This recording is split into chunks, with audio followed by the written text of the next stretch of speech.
Hello, my name's Tori, and this is my first video. I want to take this opportunity to talk about being unemployed during the holidays, specifically Christmas time. This is Christmas Day, and I'm in IT, and I'm unemployed. I don't know if it's a benefit or a detriment, but this isn't the first time this has happened.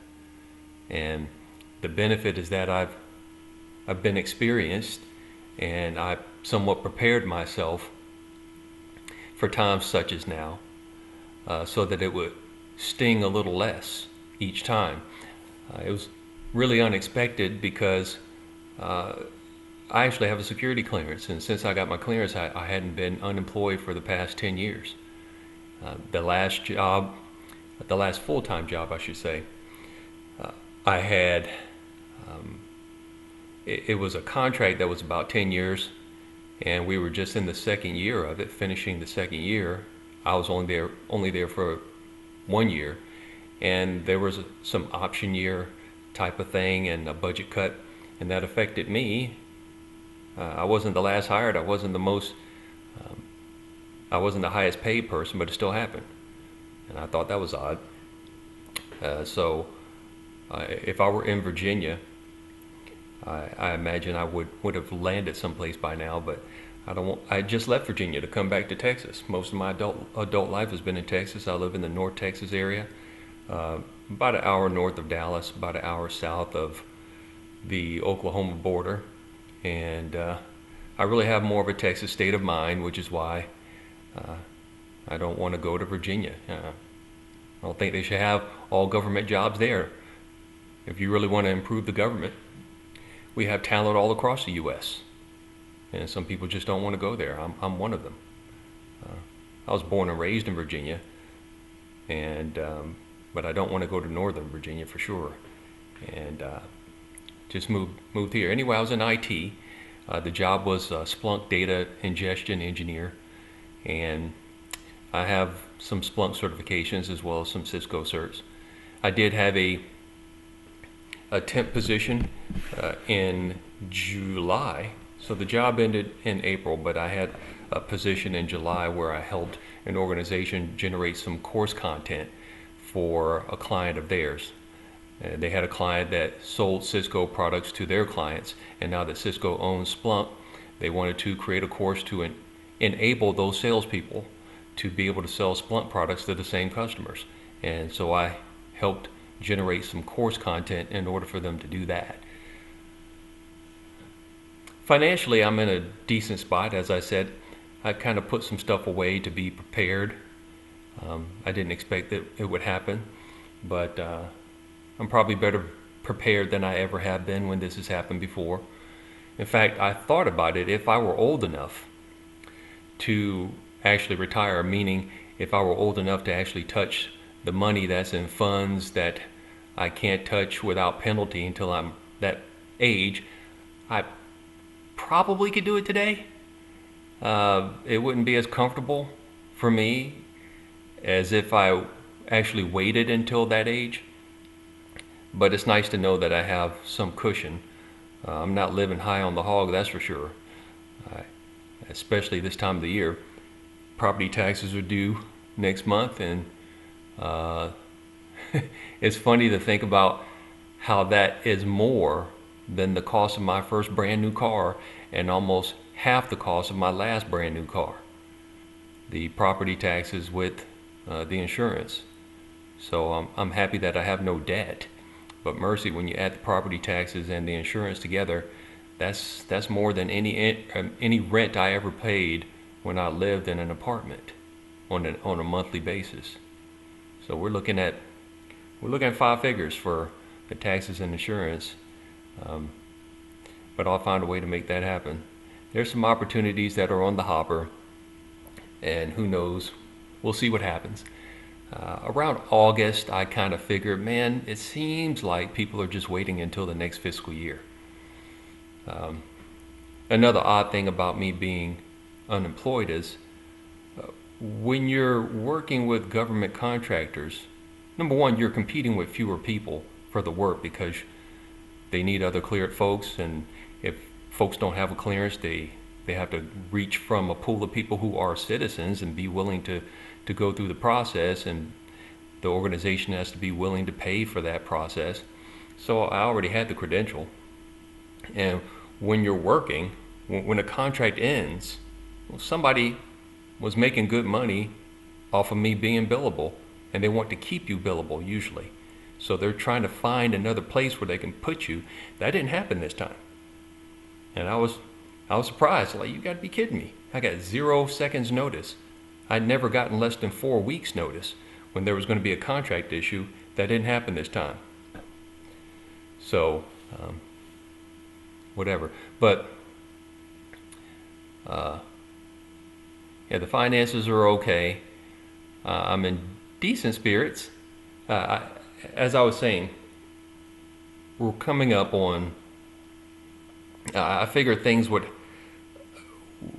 people were waiting until the next fiscal year. Fiscal year for the government starts in October 1st. Once we got to that, I said, well, it seems like everybody's waiting to see what happens in this election. And now that the election is behind us, I said, man, I've got maybe a week or 2 before Thanksgiving, and then people just take a brain vacation for the rest of the year. And we're in that stage right now. So now that the election's over, I anticipate people were slow walking things before, or canceling jobs, slow walking them. We're going to get more of that until probably after the inauguration. It's heartening to some degree to see some of these CEOs that laid off so many people in tech making their way to Mar-a-Lago to get on the radar of the incoming president. It's interesting to watch that, because some of those folks banned the president from their platforms. I remember Amazon just out of nowhere decided we're not going to allow Parler.com to run on AWS, which I thought was, from an IT perspective, there's something called service level agreements. I didn't think you could just shut somebody down like that. Can you imagine if someone at a phone company decided, we don't like the conversations that you're having with you and your friends, and so we're not going to allow you to have phone conversations go over our communication lines, so we're just going to shut that down. Or we don't like the way that what you guys communicate about, so as a bank we're going to shut down your ability to do banking with us. I didn't like that, really, as an IT person. I didn't like that when I saw that, and it bothered me when I saw that Google and Apple, and it seemed coordinated, that they both removed Parler from their app stores. It's like, this is the most gangster thing I've ever seen. So these folks are making their way down to Mar-a-Lago and getting on the radar of 47, who used to be 45, and we'll see what happens there. There's less censorship than there was in the past. Twitter's owned by Elon Musk, and he's already on good terms with President Trump. So we'll see what happens there. I'm not an extroverted person. I fought the idea of doing this, but I came across by accident a video or two talking about doing a YouTube video, and I thought, maybe it could be cathartic. I don't consider myself to be particularly photogenic, but I can have some catharsis here. Maybe it can help others. I do have some stories to tell. I have a point of view of being a Gen X person in my 50s, and I have a master's degree and a bachelor's degree, both in electrical engineering, honors graduate. So it is upsetting. I haven't quite figured out what emotions I feel. Am I just anxious, upset, ticked off? Maybe I have some of all of that, because it's not like I'm asking for more money in the next opportunity. It seems like every time this happens, I have more experience. Why is it taking longer?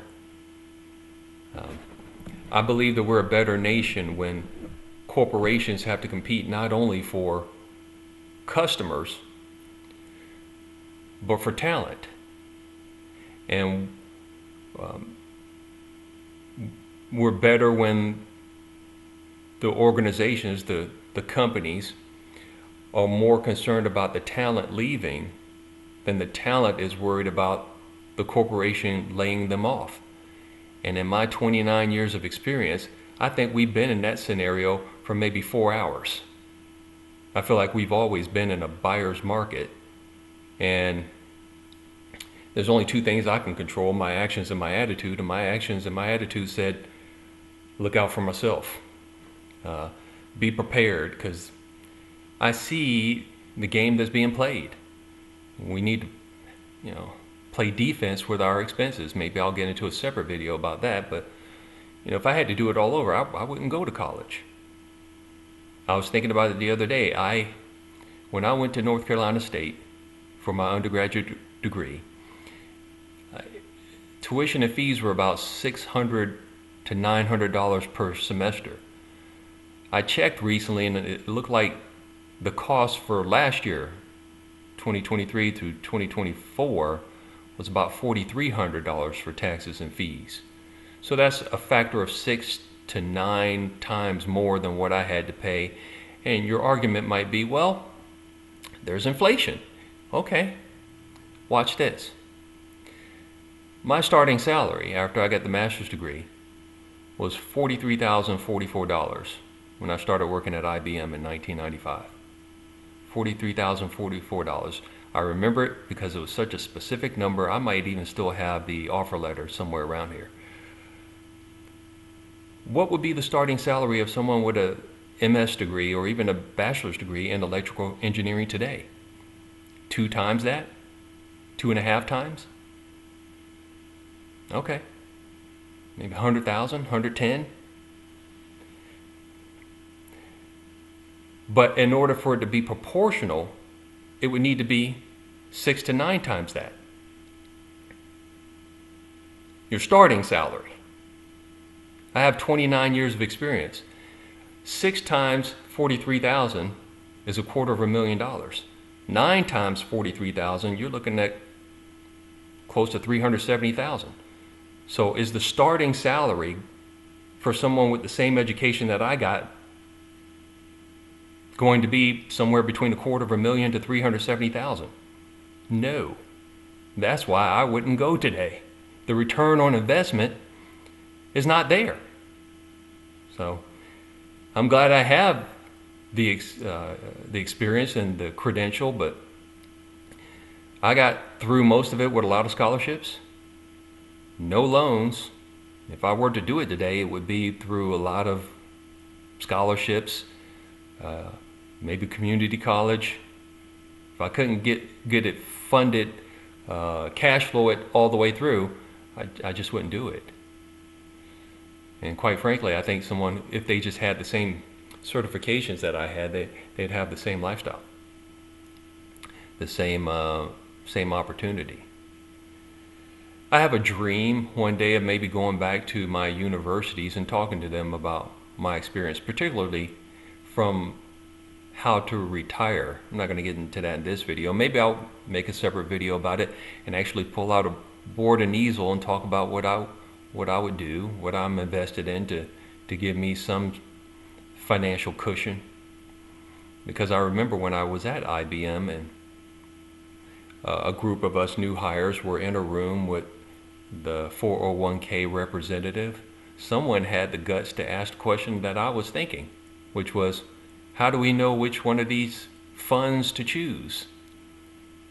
Well, the 401k representative couldn't just say, hey, out of these 30 opportunities, out of these 30 securities, you should really only pay attention to these 5. They can't say that. But, I'm no financial planner, but I can tell people what I've done. I can mention my own testimony and they can draw their own conclusions. And anyway, being unemployed, I looked before I started recording this video. I have about 586 places where I've applied. I've been to quite a few career fairs, and I've seen way too many people show up. That tells me we're being lied to. about the actual employment rate. And I wouldn't be surprised. They're not telling us the truth about much of anything. I think anybody could have been a better president if they just did nothing, or if they did the exact opposite of this past administration for the past 4 years. And I can only think that someone's being blackmailed, threatened, or paid off. They're being bribed, blackmailed, or threatened to make the decisions that are affecting us.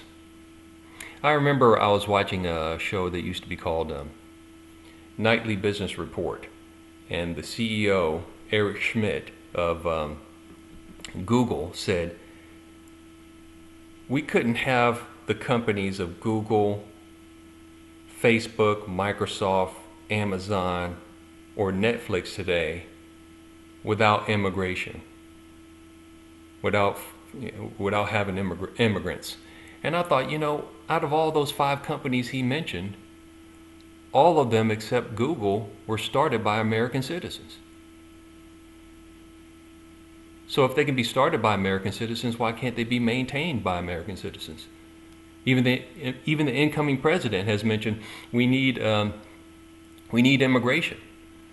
That's kind of scary to hear him say that in concert with what Chuck Schumer has said about immigration. He says that our birth rate is down, so to keep America growing, we need to have illegals coming into the country. Well, wouldn't a better idea be to just incentivize Americans to have more children? Maybe no taxes for people who have 4 kids or more. Whatever plan. There could be ways to incentivize it. I know some folks, when they hear the term "Make America Great Again," they cringe because they say, well, when was America really great for us? Like some more melanated people might say that. I can tell you when it was great. And it was great on July 5th, 1926, my grandfather on my mother's side was born. He served our U.S. Navy for 20 years, 20 plus years, retired from that, and then became a truck driver. Those are the only 2 jobs that I know he had in his adult life. Married to my grandmother for 70 plus years, had 8 kids. She passed away. He passed away 4.5 years later. All those 8 kids, that lifestyle, very modest home by the time they passed away was paid for, several cars by the time they passed away. All that on one income. Try to do that today. On one income. Or at all. So you can incentivize people to have that kind of life. What do we do? What kind of financial policies have happened that discourage people from wanting to have large families? That used to be the norm. There were quite a few. My father, I talked about my mother's side of the family, but my father also has multiple siblings. Unfortunately, it wasn't all under the same parents. There's a lot of different last names on that side of the family, put it that way. And it wasn't all because of marriage. Whereas on my mom's side, they all had the same parents, they all grew up in the same house, they all had the same last name. And I bet you all of those 8 kids wanted to duplicate to some degree what my grandparents had. I know I did. Not necessarily to have 8 kids, but I wanted that structure that he understood, that he grew up with, that's really based on biblical principles. Anyway, I don't know how long this video has been going, but I don't want to belabor. I'll separate something into something different. It's my first video. If I waited to make it more polished, I probably would keep waiting and not start. So beginning is half done. I heard Pastor Robert Schuller say that when you begin something, you're halfway done. So we're breaking the ice here.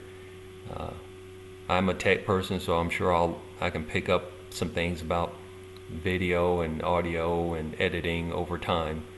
But I wanted to get this started, and thanks for going with me on this journey so far, and I'll see you on the next time.